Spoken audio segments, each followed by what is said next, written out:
26 aprel kuni Toshkent viloyati Zangiota tumani Olimpolvon mahallasi Kamoliddin Behzod ko'chasida joylashgan gilam do'konida yong'in sodir bo'ldi. Bu haqida Favqulodda vaziyatlar vazirligi xabar berdi. Qayd etilishicha, 09:32 da Toshkent viloyati Zangiota tumani Olimpolvon mahalla fuqarolar yig'ini Kamoliddin Behzod ko'chasida joylashgan gilam do'konida yong'in sodir bo'lganligi haqida Favqulodda vaziyatlar boshqarmasiga xabar tushgan. Xabarga ko'ra, yong'in qutqaruv ekipajlari voqea joyiga o'z vaqtida yetib borib, yong'inni o'chirish ishlariga kirishgan. Alanga o'rab olinib, batamom o'chirilgan. Bildirilishicha, hodisa oqibatida tan jarohat olgan va halok bo'lganlar to'g'risida Favqulodda vaziyatlar boshqarmasiga ma'lumot tushmagan.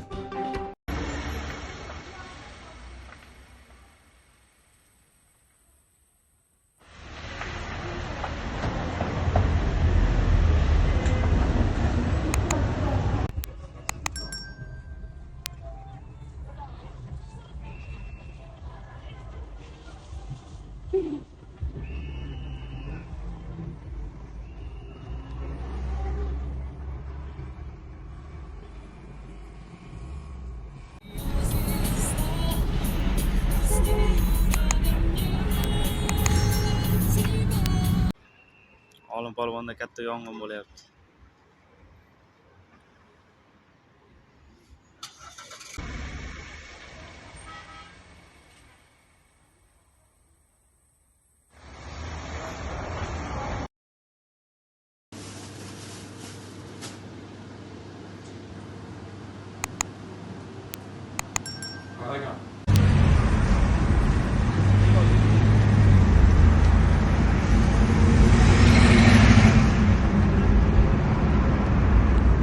Gilam do'kon yonibdi.